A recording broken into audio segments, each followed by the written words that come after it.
नमस्कार, बहुत स्वागत है आपका। आप देख रहे हैं रिपोर्टर लाइव। मैं हूं आपके साथ योगेश पांडे। रिपोर्टर लाइव में हम बात करेंगे दिन भर की बड़ी खबरों पर और उन खबरों पर देंगे हमारे सहयोगी अपडेट। शुरुआत करेंगे दिल्ली से, जहां पर आज प्रधानमंत्री नरेंद्र मोदी ने आदि महोत्सव का उद्घाटन किया। इस उद्घाटन समारोह के दौरान प्रधानमंत्री नरेंद्र मोदी ने क्या कुछ कहा, बता रहे हैं हमारे सहयोगी विशाल मिश्रा। प्रधानमंत्री नरेंद्र मोदी ने दिल्ली के मेजर ध्यानचंद नेशनल स्टेडियम में आज आदि समुदाय के महोत्सव का शुभारंभ किया। इस दौरान उन्होंने आदिवासी स्वतंत्रता सेनानी बिरसा मुंडे को श्रद्धांजलि भी दी, उनके ऊपर पुष्प अर्पित किया। क्रम में केंद्रीय जनजातीय कार्य मंत्री अर्जुन मुंडा भी उपस्थित थे। इस दौरान प्रधानमंत्री मोदी ने कहा कि इस बार बजट में पारंपरिक कारीगरों के लिए पीएम विश्वकर्मा योजना शुरू करने की घोषणा भी की गई है। पीएम विश्वकर्मा के तहत आपको आर्थिक सहायता दी जाएगी, स्किल ट्रेनिंग दी जाएगी, अपने प्रोडक्ट की मार्केटिंग के लिए सपोर्ट किया जाएगा। प्रधानमंत्री नरेंद्र मोदी ने कहा कि भारत अपने सांस्कृतिक प्रकाश से विश्व का मार्गदर्शन करता है। आदि महोत्सव विविधता में एकता हमारे उस सामर्थ्य को नई ऊंचाई दे रहा है। ये विकास और विरासत के विचार को और अधिक जीवंत बना रहा है। आदिवासी हितों के लिए काम करने वाली संस्थाओं को मैं इसके आयोजन के लिए बधाई देता हूं। इससे पहले प्रधानमंत्री कार्यालय की ओर से जानकारी दी गई कि पीएम मोदी देश की जनजातीय आबादी के कल्याण के लिए कदम उठाने में सबसे आगे रहे हैं और वो देश के विकास में आदिवासियों का उचित सम्मान भी करते हैं। आदिवासी महोत्सव का आयोजन 16 से 27 फरवरी दिल्ली के मेजर ध्यानचंद स्टेडियम में किया गया है। तो आज प्रधानमंत्री नरेंद्र मोदी ने दिल्ली के मेजर ध्यानचंद नेशनल स्टेडियम में आदि महोत्सव का शुभारंभ किया। कैमरामैन निकी के साथ विशाल मिश्रा, इंडिया प्रेस। कांग्रेस नेता राहुल गांधी ने प्रधानमंत्री नरेंद्र मोदी की आपत्तिजनक टिप्पणी पर जो नोटिस जारी हुई, नोटिस पर राहुल गांधी की क्या कुछ प्रतिक्रिया है, बता रहे हैं हमारे सहयोगी दिनकर आनंद। कांग्रेस सांसद राहुल गांधी ने पीएम मोदी पर की गई टिप्पणी का विशेषाधिकार हनन मामले में आज अपना जवाब दाखिल किया है। बता दें कि राहुल गांधी ने 7 फरवरी को राष्ट्रपति अभिभाषण के दौरान हिंडनबर्ग रिपोर्ट के हवाले को लेकर पीएम मोदी पर जबरदस्त हमला बोला था। उन्होंने पीएम मोदी और अडानी के मसलों को लेकर लगातार आवाज उठाया और उन्होंने कहा कि जहां जहां पीएम मोदी जाते हैं वहीं अडानी को ठेका क्यों मिलता है। वहीं उनके इस बयान के बाद भाजपा सांसद निशिकांत दुबे और प्रहलाद जोशी ने विशेषाधिकार हनन मामले में उन्हें नोटिस भेजा था। इसके जवाब में आज राहुल गांधी ने अपना जवाब दाखिल किया है। जवाब दाखिल करते हुए राहुल गांधी ने कहा कि हमने जो भी कहा वो सच है और इसके बारे में हमने अपने रिपोर्ट में विस्तृत जवाब दिया है। इसके लिए कानूनी प्रावधान करने की जरूरत भी नहीं पड़ेगी। कैमरा पर्सन सैंकी के साथ मैं दिनकर आनंद, इंडिया। निक्की हत्याकांड के बाद शाहिल से पूछताछ की पुलिस ने और पूछताछ के बाद पुलिस ने क्या कुछ नया खुलासा किया, बता रही है हमारी सहयोगी पूजा झा। दिल्ली में हुए निक्की यादव हत्याकांड में पुलिस की पूछताछ के बाद नए खुलासे सामने आ रहे हैं। ताजा जानकारी के मुताबिक पुलिस ने पूछताछ में पता लगाया कि 9 फरवरी को आरोपी साहिल गहलोत निकिता यादव के साथ में था, यानी निक्की के साथ में था वो, और निगम बोध घाट के पास उसने अपनी गाड़ी पार्क की। दिल्ली की सड़कों पर दोनों कई घंटे तक घूमते रहे और पुलिस का कहना है कि वो हत्या के इरादे से ही निक्की के पास आया था और हत्या के बाद उसने निक्की के फोन से उसके सारे व्हाट्सएप चैट और डेटा डिलीट किया। के संबंध में अन्य जानकारी जुटाने के लिए दिल्ली पुलिस की क्राइम ब्रांच उत्तम नगर निजामुद्दीन कश्मीरी गेट में लगे सीसीटीवी कैमरे खंगाल रही है। इसके साथ ही पुलिस ने उत्तम नगर में निक्की यादव के किराए के घर के पास रहने वाले कुछ लोगों से पूछताछ की है। पुलिस अधिकारियों के मुताबिक अभी तक जांच में पता चला कि सगाई होने के बाद देर रात निक्की की हत्या करने की नीयत से आया था। घुमाने के बहाने उसे घर ले गया। आरोपी के बयानों पर अभी भरोसा नहीं किया जा सकता है।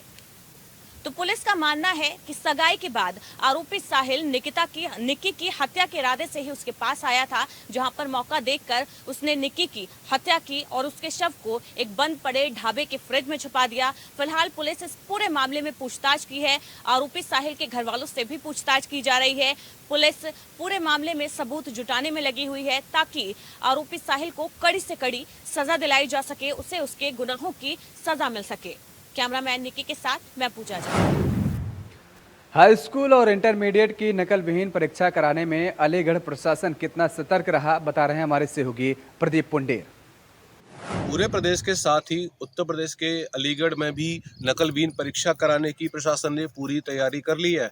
अलीगढ़ जनपद के अतरौली क्षेत्र एक ऐसा क्षेत्र रहा है जिसको एक अलग से अतरौलिया बोर्ड का नाम भी दिया गया, क्योंकि वहाँ पर काफ़ी मात्रा में नकल कराई जाती रही है। हालांकि प्रशासन ने इस बार नकल रोकने के लिए पुख्ता तैयारी की है और 23 सेक्टर मजिस्ट्रेट के साथ में 170 स्टैटिक मजिस्ट्रेट बनाए गए हैं और वह पुलिस फोर्स के साथ में जहां पर संभावना है कि जहां पर नकल हो सकती है उस पर पूरी पुख्ता निगरानी की जा रही है। इतना ही नहीं, जगह जगह CCTV लगाए गए हैं और DM एक अलग से रूम बनाया गया है DS ऑफिस में, जहां पर उनकी मॉनिटरिंग की जा रही है।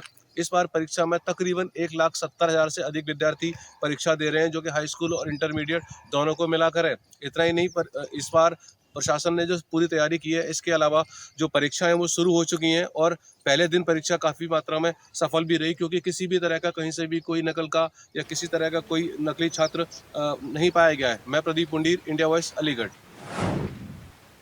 हाई स्कूल और इंटरमीडिएट को लेकर के क्या कुछ तैयारियां रहीं बिजनौर में, बता रहे हैं हमारे संवाददाता जहीर अहमद।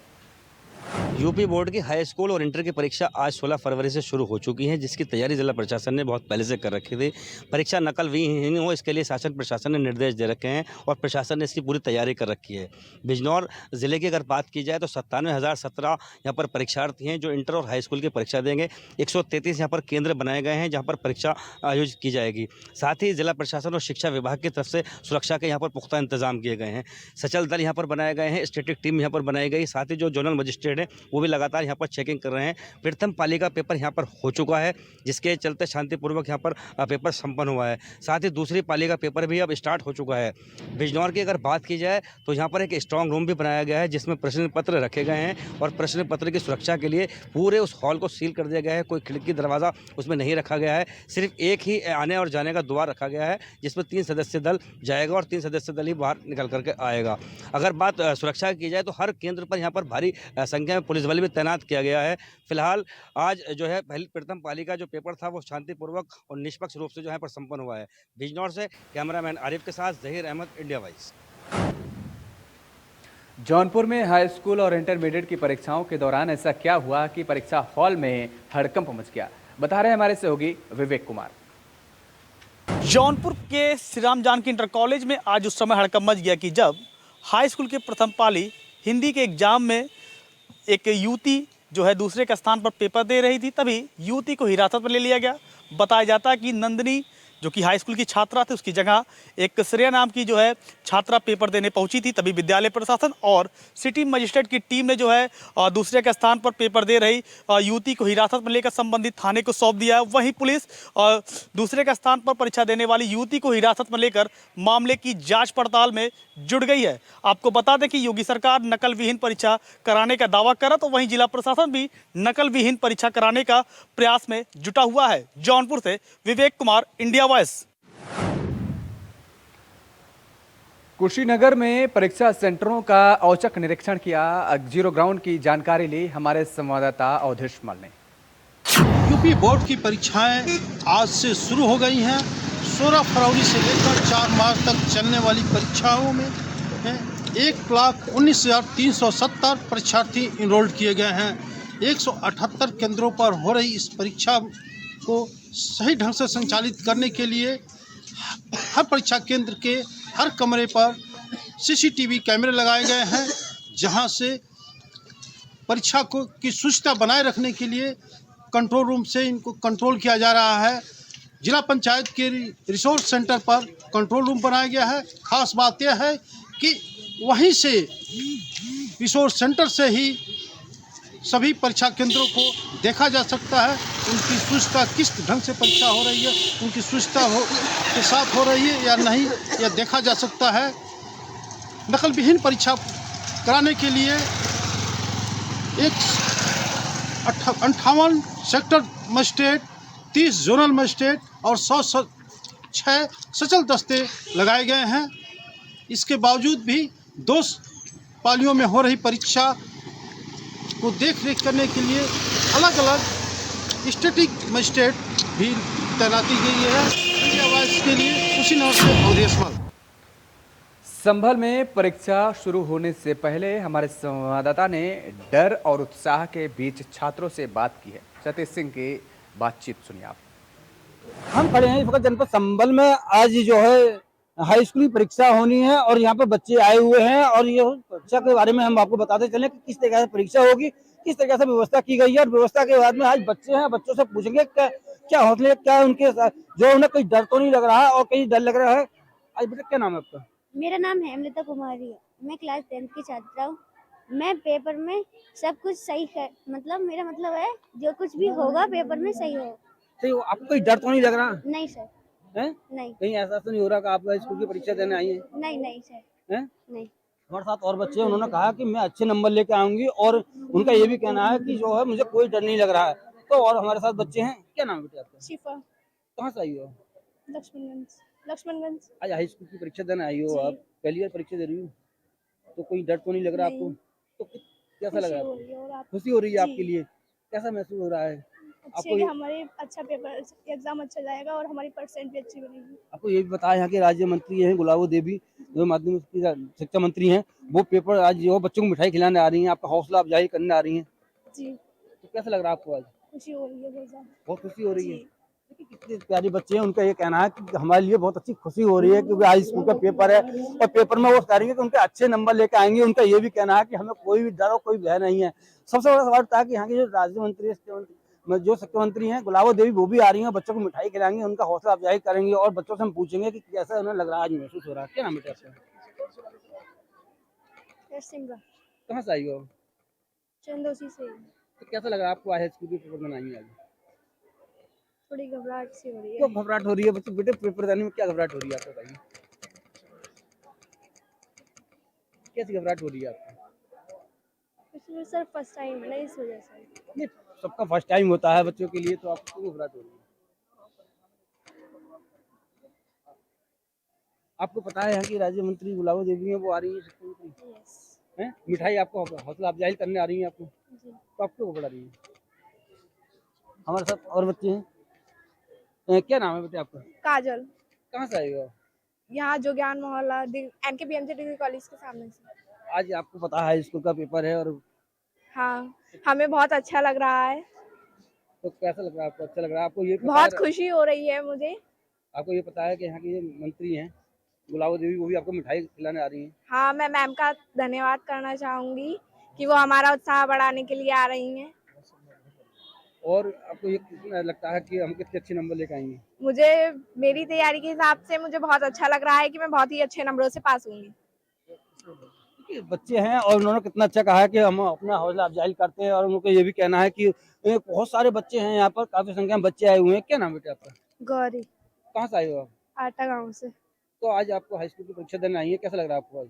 बहुत अच्छा लग रहा है, खुशी हो रही है। आपको ये पता है मंत्री जी आ रही हैं, आपको मिठाई खिलाने आ रही हैं, जो शिक्षा मंत्री हैं आपकी, हाँ, पता तो है। कैसा लगा आपको? बहुत अच्छा लग रहा है, वो हमारा हौसला बढ़ाने आ रही हैं। काफी बच्चे थे यहाँ पे और उनसे बात भी करी हमने और पूछा भी गया है, तो बच्चों का ये कहना है, कुछ बच्चे इसमें डर भी रहे हैं, उनका ये भी कहना है कि मुझे बहुत डर लग रहा है, पेपर देते फर्स्ट टाइम पेपर दे रहे हैं, और उनका ये भी कहना है यहाँ पे जो मंत्री जी हैं वो मिठाई खिलाने आ रही हैं और उनका मिठाई खिलाकर बच्चों को अफजाई करेंगी, उनका ये करेंगी। बिजनौर एसपी दिनेश सिंह की तबीयत अचानक क्यों हुई नासाज, बता रहे हैं हमारे सहयोगी जहीर अहमद। बिजनौर के एसपी दिनेश सिंह की देर रात अचानक से तबीयत बिगड़ गई। तबीयत उनकी उस वक्त बिगड़ी जब वो अपने घर में इवनिंग वॉक कर रहे थे। अचानक से तबीयत बिगड़ने पर स्थानीय जो स्टाफ उनका मौजूद था और स्थानीय अफसर जो थे उनको आनन फानन में लेकर के हॉस्पिटल पहुंचे, जहां पर डॉक्टरों ने उनका CT स्कैन कराया।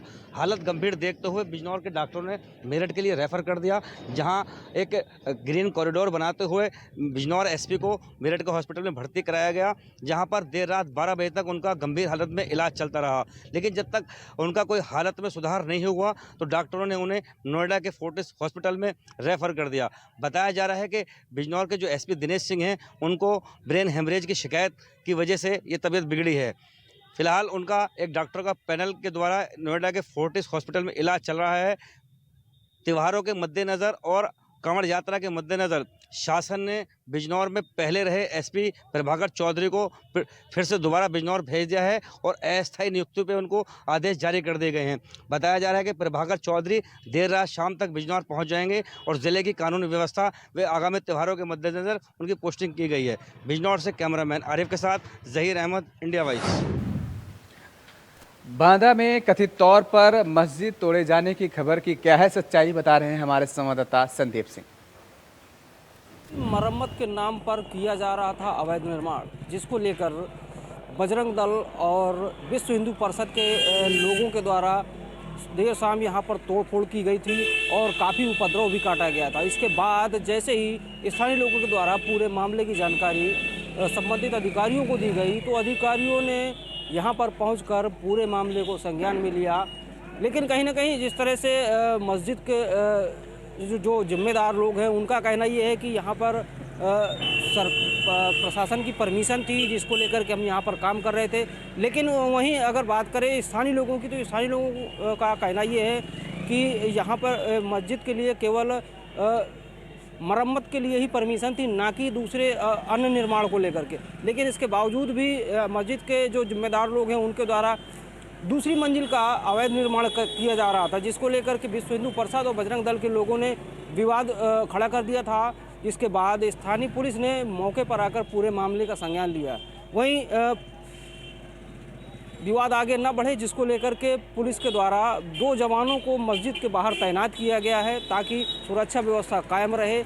इसको देखते हुए अन्य अगर मामले की बात करें तो पूरे इस विवाद को लेकर के पूरी जांच प्रशासन के अधिकारियों के द्वारा की जा रही है और जो ये अवैध निर्माण किया गया उस पर भी राजस्व विभाग के द्वारा पूरी जांच पड़ताल की जा रही है। और अब देखने वाली बात ये हो गई कि क्या जो ये निर्माण किया गया अवैध है या वैध है। इसको लेकर के अगर अवैध निर्माण था तो इस पर कहीं ना कहीं जिम्मेदार अधिकारियों के द्वारा पूरे मामले पर कार्रवाई करते हुए संज्ञान लिया जाएगा। अब देखना यह है कि कब तक इस पूरे मामले का मसला सुलझ पाता है। इंडिया वॉइस के लिए संदीप कुमार। सिद्धार्थनगर में सरकारी जमीन पर कब्जे की क्या है पूरी कहानी, बता रहे हैं हमारे सहयोगी राकेश यादव। प्रदेश में योगी सरकार भूमाफियाओं के खिलाफ सख्त है। वहीं सिद्धार्थनगर जिले में एक मामला ऐसा जो कि सरकारी संपत्ति 60 बीघे की जमीन है, जो कि पूर्व में जिससे पहले जिलाधिकारी ने उसका जांच भी किया था और 3 सदस्यीय टीम गठित की थी, जिसमें एडीएम और 2 एसडीएम उसको जांच करके आख्या भी पेश किए थे। लेकिन अभी प्रशासन उस जमीन को कब्जा नहीं कर पाई और इस तरह का मामला सिद्धार्थनगर जिले के सोहरतगढ़ तहसील में पड़ने वाले धनौरा मुस्तकहम का है, जो कि ये लगभग 50 से 60 बीघे ज़मीन का मामला है और वो सरकारी संपत्ति है। जबकि योगी सरकार अपनी सरकारी संपत्ति को प्रशासन को निर्देश किया है कि किसी भी तरह उसको अपने कब्जे में ले, लेकिन सिद्धार्थनगर जिले में अधिकारियों का रवैया इस तरह है कि अभी तक उस ज़मीन को कब्जा नहीं दिला पाए। ये मामला सिद्धार्थनगर जिले के धनौरा मुस्तकहम का है, जबकि जांच होने के बावजूद भी नहीं कब्जा मिल पाया उस ज़मीन पर, ना ही कब्जा कर पा रहा है यहाँ का प्रशासन।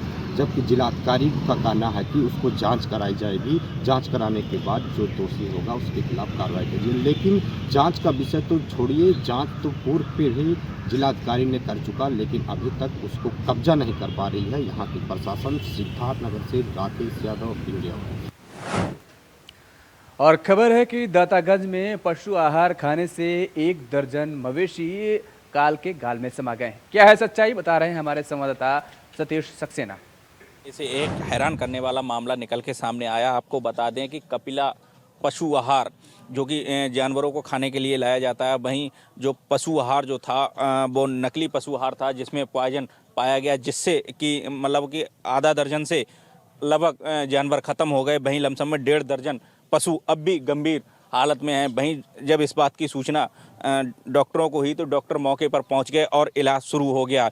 आपको बता दें कि ये पूरा मामला बदायूं जिले के जो ब्लॉक है म्याऊ, वहाँ के आनंदपुर गांव का है, जहां पर किसान अपने जानवरों को खिलाने के लिए पशु आहार जो लेकर आते थे, श्री कमला पशु आहार जो है वो खिलाते थे, जिसके बाद ये मामला सामने निकल के आया और उससे लगभग आधे दर्जन से अधिक पशु ख़त्म हो गए हैं। वहीं इस बारे में जानकारी हुई है कि बताया जाता है, डॉक्टरों ने बताया है कि इसकी जो पॉइजन इसमें पाया गया था, जिसके बाद इन पशुओं की मृत्यु हुई है। अब देखना यह होगा कि जो भी मतलब जो भी कंपनी है जिसके द्वारा ये बिका जाता था, उस कंपनी पर अब क्या कार्रवाई होती है। कैमरामैन सोल के साथ सतीश सक्सेना, इंडिया वॉइस, बदायूं। और उधर कौशाम्बी में एक एनकाउंटर से आखिर क्यों मची सनसनी, बता रहे हैं हमारे संवाददाता इंतजार रिजवी। कौशाम्बी में लव जिहाद के मामले में पुलिस ने बड़ी कार्रवाई की है। पुलिस ने 24 घंटे के अंदर मुख्य आरोपी आरिफ को मुठभेड़ के दौरान गिरफ्तार किया है। आरोपी यमुना नदी के रास्ते नाव से चित्रकूट भागने की फिराक में था। पुलिस मुठभेड़ की यह वारदात पश्चिम सरिया थाना क्षेत्र के पबोसा घाट की है।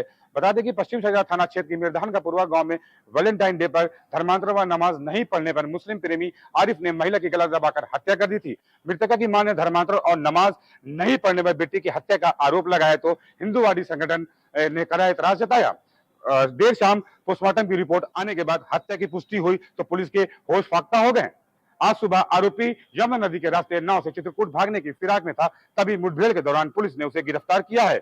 एसपी ब्रजेश कुमार श्रीवास्तव ने बताया कि धर्मांतरण और नमाज नहीं पढ़ने पर महिला की हत्या के मुख्य आरोपी आरिफ को मुठभेड़ के दौरान गिरफ्तार किया गया है। वह यमुना नदी के रास्ते नाव से चित्रकूट भागने की फिराक में था। उसके पास से अवैध तमंचा और कारतूस भी बरामद किया गया है। अब तक की तफ्तीश में कई अहम साक्ष्य मिले हैं। आगे की कार्रवाई की जा रही है। इंतजार रिजवी, इंडिया वॉइस, कौशाम्बी। सिद्धार्थनगर में सड़क हादसे में किसकी हुई दर्दनाक मौत, बता रहे हैं हमारे सहयोगी राकेश यादव। सिद्धार्थनगर जिले के राधा कृष्णा पैलेस के पास एक सड़क हादसा हुआ जिसमें एक युवक की दर्दनाक मौके पर मौत हो गई। आपको बताते चलें कि मामला ये देर रात की है। ये युवक जो है एक शादी से लौट रहा था, जो कि परिवार को घर छोड़ने गया था। घर छोड़कर वो वापस जब काका पैलेस के पास उसको जाना था शादी समारोह में, फिर वहाँ वापस जाते समय वह हादसा हुआ। गाड़ी डिवाइडर से टकराई, जो कि तेज़ रफ्तार से जा रही थी गाड़ी। तेज़ रफ्तार होने की वजह से डिवाइडर से टकराई गाड़ी और वो जाके खाई में गिर गई। खाई में गिरने की वजह से वो क्षतिग्रस्त हो गई, पूरी तरह गाड़ी क्षतिग्रस्त हो गई। गाड़ी पहचान में नहीं आ रही है, इस तरह से वो क्षतिग्रस्त हुई है। मामला सिद्धार्थनगर जिले के NH 28 के पास कृष्णा पैलेस के पास की घटना है, जो कि देर रात की घटना है। एक युवक की दर्दनाक मौके पर मौत हो गई। सिद्धार्थनगर से राकेश यादव, इंडिया वॉइस। अलीगढ़ में एक परिवार कैसे हुआ हादसे का शिकार, बता रहे हैं हमारे सहयोगी प्रदीप पुंडेर। जनपद के एक परिवार में खुशियों का माहौल मातम में उस समय तब्दील हो गया जब जिस युवक की शादी होनी थी उसकी दुर्घटना में मौत हो गई। पूरा मामला थाना चर्रा क्षेत्र के गांव नगला मोहन का है, जहां पर 24 वर्षीय अवधेश यादव अपने दोस्त के साथ में अपनी शादी के कार्ड खुशी खुशी अलीगढ़ बांटने आया था और कार्ड बांटकर वह अपने घर शाम को वापस जा रहा था। तभी अचानक से सामने से एक तेज रफ्तार वाहन आया और उसकी चपेट में दोनों युवक आ गए। दोनों युवक घायल हो गए। घायलों की अवस्था में जो वहाँ पर लोग थे मौजूद, उन्होंने पुलिस को सूचना दी और पुलिस और स्थानीय लोग उन दोनों को छर्रा CSC ले गए, जहाँ पर डॉक्टरों ने दोनों को मृत घोषित कर दिया, जिससे पूरे परिवार में कोहराम मच गया। इस घटना से पूरे परिवार ही नहीं बल्कि जहाँ पर जिस युवक की शादी 20 फरवरी को होनी थी जिला एटा के कासना गांव पे, वहाँ पर भी कोहराम मचा हुआ है। इस घटना से पूरे क्षेत्र में जो है दिल दहलाने वाली घटना हुई है, जिससे पूरे क्षेत्र में हाहाकार मचा हुआ है। मैं प्रदीप पुंडीर, इंडिया वॉइस, अलीगढ़।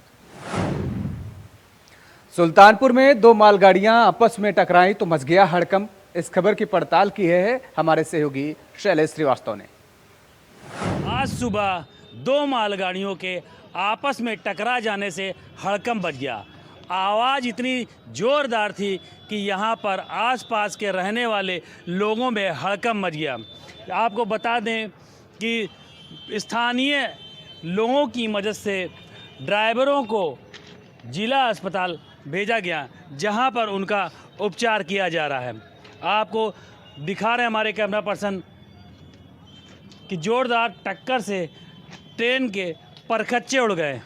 दक्षिणी छोर पे ये बनारस लखनऊ ट्रैक पर यह हादसा हुआ है, जिस पर दो मालगाड़ी आपस में टकरा गई।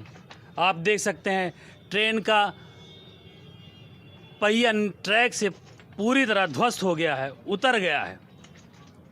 मौके पर आला अधिकारी पहुंच चुके हैं और ट्रैक को खाली कराने की पूरी व्यवस्था की जा रही है।